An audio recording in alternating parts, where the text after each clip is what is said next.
As we're seeing at the Democratic National Convention and with Biden's campaign, they're pretty much all in on racism being the issue that will lead them to victory.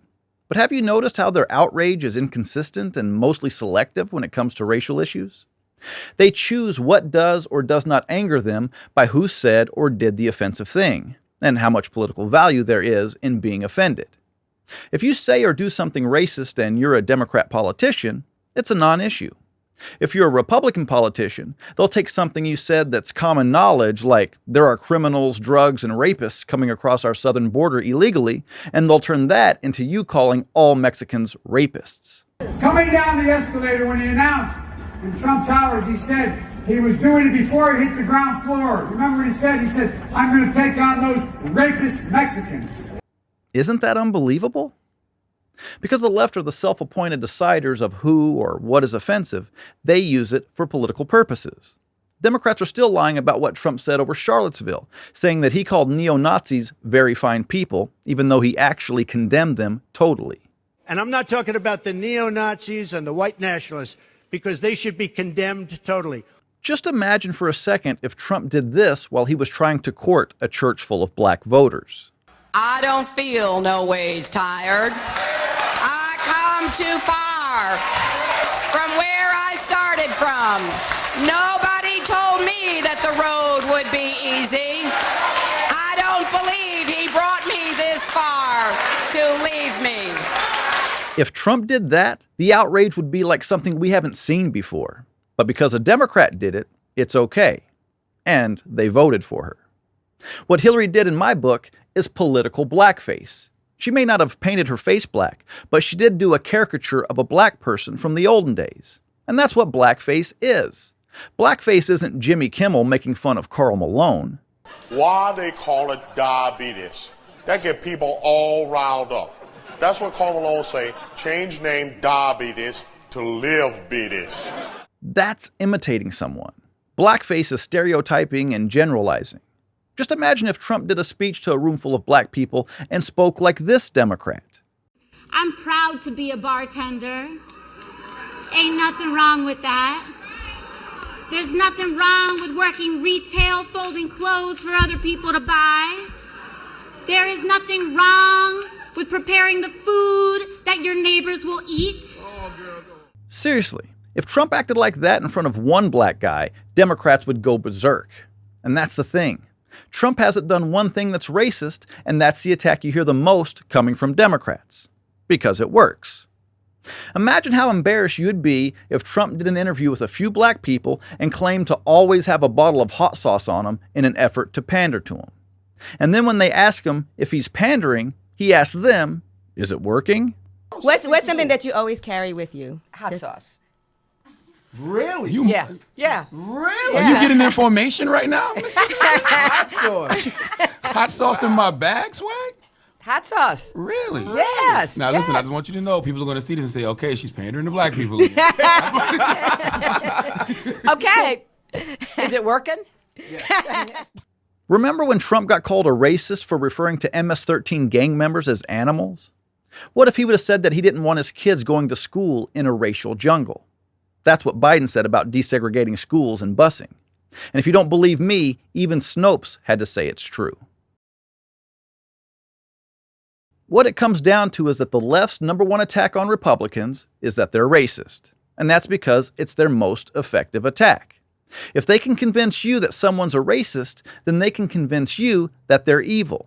And Trump's so evil that he said Kamala Harris is mean, and Cory Booker is not going to stand for that.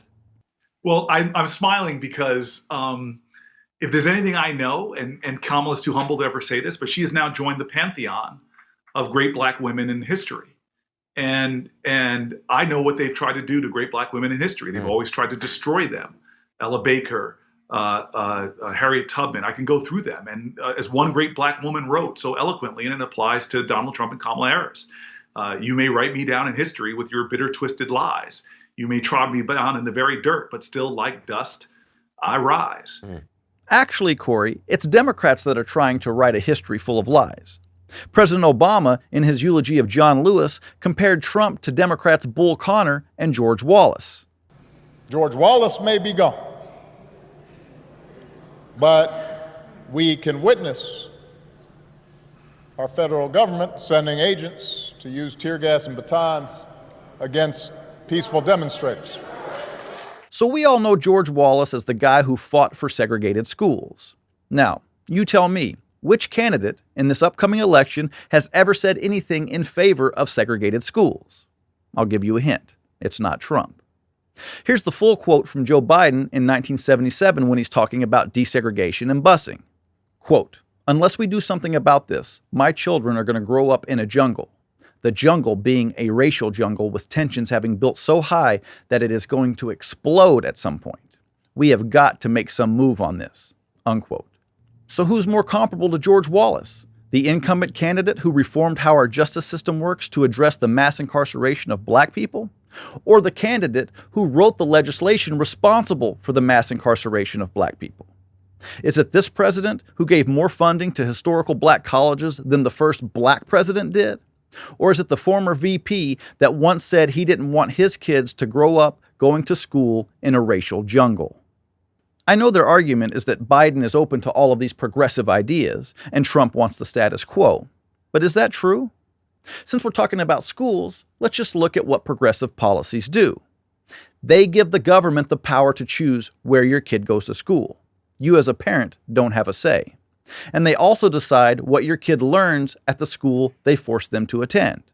That means if you can't afford a private school, your kid might be forced into a bad school, a school with gang activity, a school with prevalent drug use, a school where teachers do a subpar job.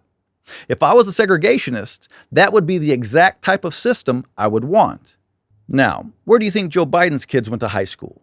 They went to a private college prep school called Archmere Academy. And if you don't have $30,000 a year to drop on your kid's education, they aren't graduating from a school like that. Now let's take a look at the diverse class of 1988, the year Joe Biden's son Hunter graduated.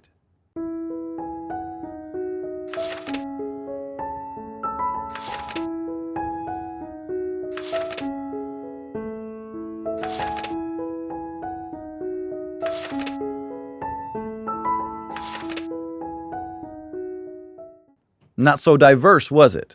And I doubt that the private schools that Trump's kids went to were very diverse either. But Trump wants to give you the option to choose where your kid goes to school, even if you can't afford to send them to a private school. And the Democrats are not going to let that happen. And to be fair to Democrats, the reason they're against school choice isn't so much about racism, it's about money and power. The teachers' unions use millions of dollars to elect Democrats all across the country, and Democrats see to it that the unions don't lose their access to all those millions of dollars. And if parents were allowed to choose where their kids go to school, it would threaten that money and the power they're able to gain with it. I want to close by saying that we should be living in a post-racial America, but the left won't let that happen. There is too much power to gain by keeping us divided. What black conservatives have learned is that if you want to be judged by your actions and not your skin color, you have to hang out with conservatives. As we saw in this video, Democrats feel the need to change their mannerisms and the way they speak to connect to black people. They think they have to say that they like the same food as black people. But what that really means is that they judge blacks by the color of their skin. Not all black people like the same food or talk like they're from 1940s Alabama. But that's how Democrats see black people, as a monolith. Ain't that right, Joe? What you all know, but most people don't know, unlike the African American community, with notable exceptions, the Latino community is an incredibly diverse community. Just imagine the level of outrage we would have heard from Democrats if Trump had said that. Thanks for watching. If you like this video, subscribe to our channel, and if you want to become a supporting member of Blue Collar Logic, click on the link in the description and give what you can.